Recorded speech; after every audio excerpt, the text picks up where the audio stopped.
So we've been redoing our kitchen, or at least part of our kitchen, and if you hear some noise in the background, that's my family hanging out. But one of the parts of the kitchen is this cabinet here, kind of matched up what was there dimensionally before, but I wanted to do an in-cabinet trash can setup just because I like that. You know, it's out of the way, it's not like a standard trash can that's always in the way, unsightly, so on and so forth. So I wanted to do that in this cabinet. However, it's got two doors, which is 1-2 motions, and then a third motion to get it out.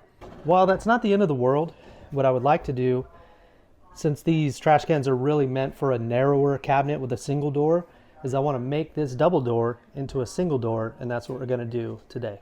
First things first, what I wanted to do is figure out a way that I can drill the edges of these doors consistently. So knowing that I have a 3D printer and I know how to model stuff, I went ahead and drew up this template here. Now this template is extra thick. Thick, with 3 C's. To basically make it a drill guide to make it super print friendly. The 5/16 hole, which is for a standard dowel rod. This is what I was planning on using, but with the 1/8 inch, roughly 100 thousandths gap between the cabinets that I want to maintain, these are just a little short. So what I decided to do was print some dowels that were round, mostly round, but with a flat side, printed in this orientation here. So we have those layer lines going this way for strength, and those will take the place of the wooden dowel rods. They're much longer and they're just as strong, if not stronger. So what we will do is we'll use this template here to drill this hole, but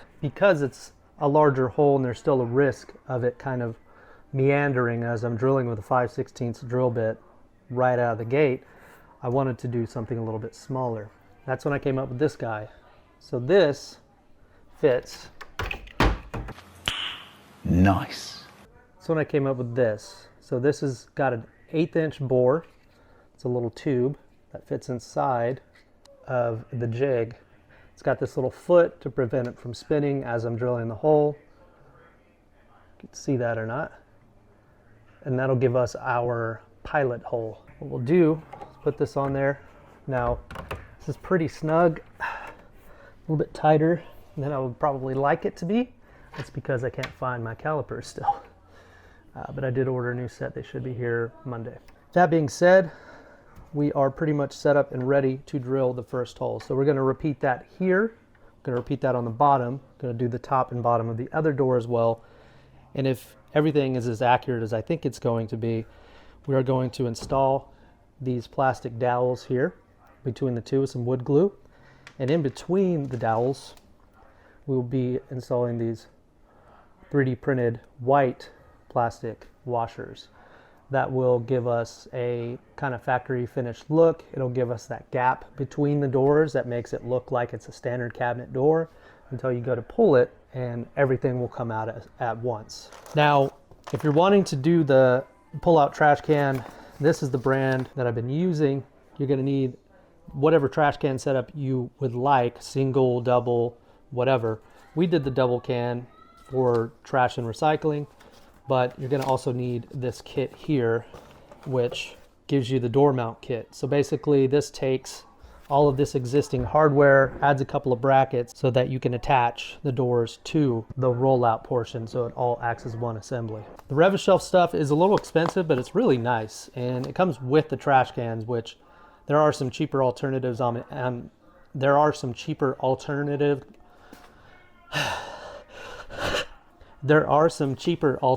on Amazon, but they sometimes don't include the trash cans, so make sure you take note of that. So once we get the holes drilled and the dowels in on one side, we're going to remove the doors and install them together, probably clamp it together a little bit, and work on removing the hinges from the actual doors and or the cabinets themselves, because we're not going to be using those anymore. If for whatever reason, when everything is assembled with the new kit here, which this should add quite a bit of rigidity, if it's still kind of flimsy in the middle, especially when I'm pulling, I'm going to add another couple of plates, couple of screws, probably countersunk screws that keep everything nice and tight, and that will give us more rigidity. It's super important to make sure that everything is sitting nice and tight, nothing's going to spin Having these holes super straight is very important.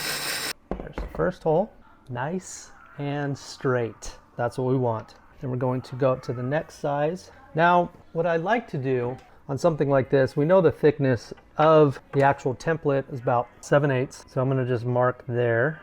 And then I'm gonna add about half of what the dowel would be to the drill bit. So that's how we know about how far we need to travel. So starting at the edge of the bit, that's the thickness of the actual template before it hits the flat face of the drill bit, which is where this is gonna rest inside of the hole. Go about half of that.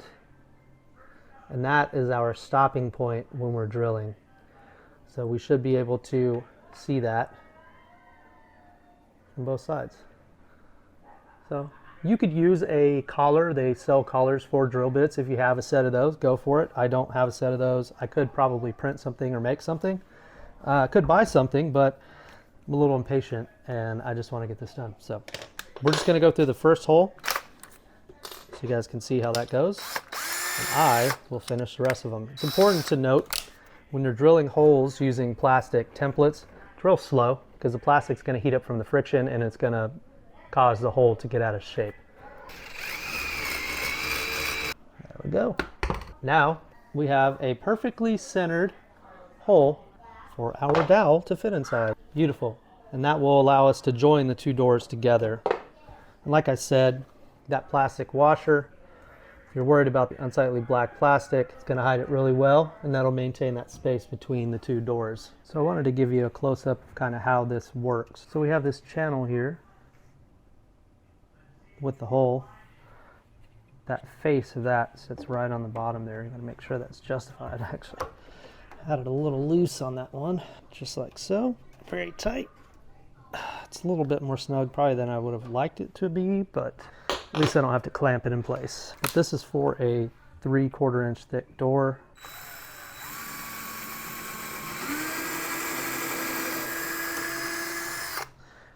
The first hole doesn't have to be super deep, but we just want something to kind of give it a good starting point. Typically you wouldn't want to take it off like I just did, but I wanted to show you the hole. Now the second hole is sized specifically for a 5/16 drill bit. And again, we're just going to this mark here.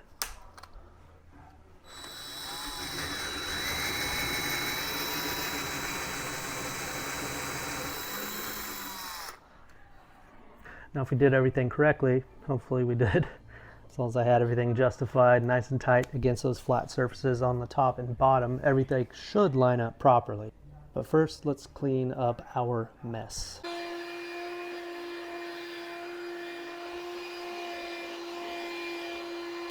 Yeah, if you want to help in the video, Stevie, you got to have pants on. Those are the rules. I didn't make them. Although I probably would make that rule. Family thought it was very important to watch as a cake while I'm watching this video. You got some pants? Oh, nice. Rainbow pants. I need to get me a pair like that too. Now I can help you. Yes, you can. Here, you want to hold these screws for me? You're the screw keeper. Hold your hand out. So Stevie, we're just taking the doors off and then we're gonna do a dry fit, make sure everything fits together and everything's the right hole depth. And then once we confirm, we'll use some glue. Don't lose those screws. Once we get these hinges disconnected, we don't really need these anymore. Got a couple more screws coming. There you go. So right now we're just test fitting everything. Yeah, that's where we're gonna have our trash now, so we don't have that one anymore. We're just gonna pull this open and throw our stuff away and then push that closed just like that. We think. We're gonna cross our fingers too, so everything lines up good. Ooh, and it's perfect. Look at that. Nice even spacing. Things straight that way. And we got our little spacing there. 100,000s might be a little much. I might go a little bit thinner, but we need to figure that out before we install the brackets. So I decided to print those spacers in 1/16 of an inch instead of in 100,000s. I think they were a little too thick. It just looked a little too obvious. So, but in the meantime, we're gonna go ahead and put this door kit on the Rev-A-Shelf trash can. This just kind of loops around the existing bar, and a screw goes down in through the top using this little Allen wrench they include. Make sure things nice and tight. So these are a little flimsier than I thought they would be, and they're only attached at one point with a quick hook type device at the front of the bracket. I think once they're screwed into the doors, they'll be a lot more rigid. I think those plastic dowels in the middle are going to have a hard time. So we may end up doing those 3D printed bars on the insides faces of the door. All of this stuff, of course, will be available on printables.com. Just check the link in the description below. Looks pretty good. I'm honestly just surprised those holes lined up that well. That's the power of a jig. So these brackets actually have a mechanism in them to where you can tilt and adjust the angle, probably for some variation in the actual surface contact. Hopefully that will work in our favor. If it does not, we will design something and make it work. Make it work in our favor, these kids. So they did include these little double-sided tape squares. I'm not sure if this is what they intended them to be used for, but this is how I'm going to use them, or try at least. This is my first attempt. I don't even think they are sticking out far enough to be able to stick them, and if they're not, then I'm going to wedge something in the track on the back side of the trash can so it does stick out, so I can get it somewhat placed here. Compare it to the other cabinets over there. This battery on there.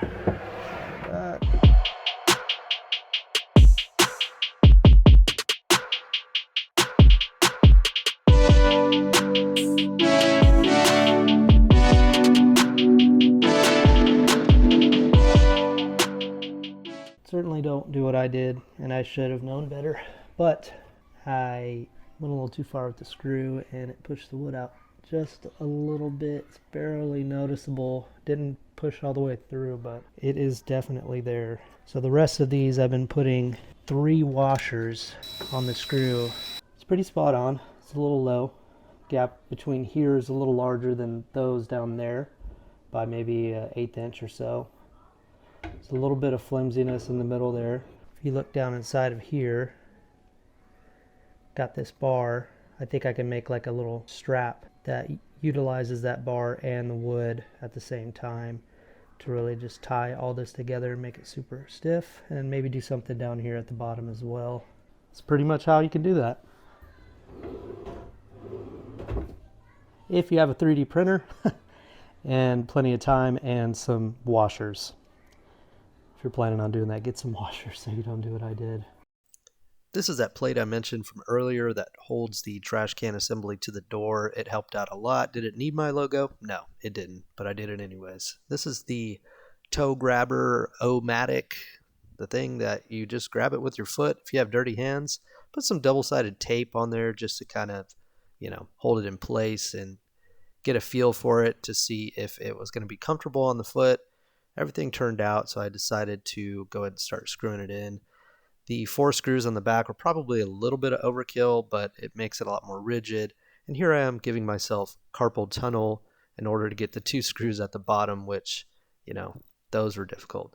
But overall, it worked out pretty well, and I think it was a huge hit.